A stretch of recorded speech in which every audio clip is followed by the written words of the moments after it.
ओडिशा कांग्रेस को नुआ सभापति भावे भक्तचरण दास को दायित्व दि जाइछि। गतकाली एआईसीसी पक्षर एने विज्ञप्ति जारी करा जाइछि।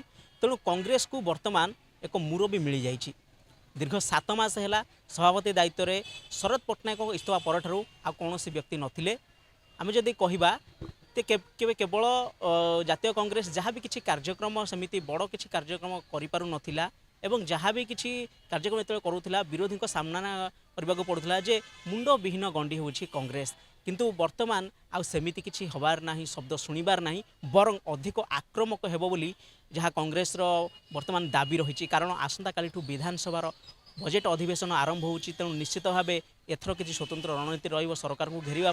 किंतु एटी कथा उठुची जे भक्त दास को एते बड़ गुरु दायित्व देवा पछरे कारण कौन? कारण पीसीसी सभापति दौड़े जदि कहवा अनेक वरिष्ठ और चर्चित ना रही तारा प्रसाद बाहिनीपति, मोहम्मद मुकिम प्रसाद, हरिचंदन, जयदेव जेना, एपरिक महिला विधायिका सोफिया फिरदौस को नाम चर्चा रही एवं भक्त दास समेत विशेष भाव जदि देखा तेबे सप्तगिरी उल्लाका नाम चर्चा रही है। किंतु समस्त को पछरे पकाई भक्तचरण दास बाजी मारी नहीं सभापति होती। किंतु ये कथा उठुची जे कांग्रेस जो ध्यान वर्तमान रही आदिवासी और दलित, विशेषकर दलितों कथा कहले भक्तचरण दास होती दलित परिवार एवं तांकर निजस्व संगठन अच्छी।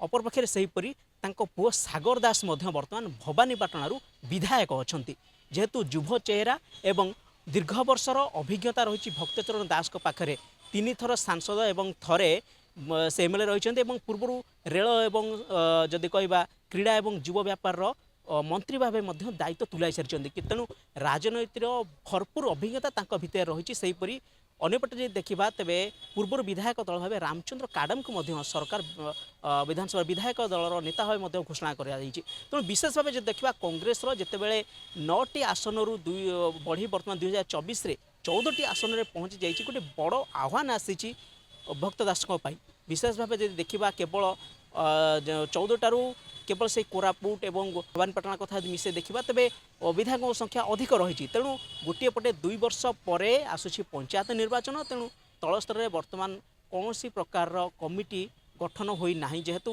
गत काली ही ना घोषणा करागला सभापति भाव। तेणु भंगा जाइथिबा कौन कमिटी गुड़ी को वर्तमान एत शीघ्र हुए कराइनि। किंतु आगामी दिन में खूब शीघ्र कर कांग्रेस पक्ष सूचना मिली। किंतु बड़ आह्वान होउची जे 2 वर्ष पर जो पंचायत निर्वाचन आसूची ताकू केमिति कांग्रेस निज दल को शक्तिशाली करिवो। कारण जेहेतु 2024 निर्वाचन 9 ରୁ 14 विधायक पाई। तेणु मनोबल निश्चित भाव बढ़िबो।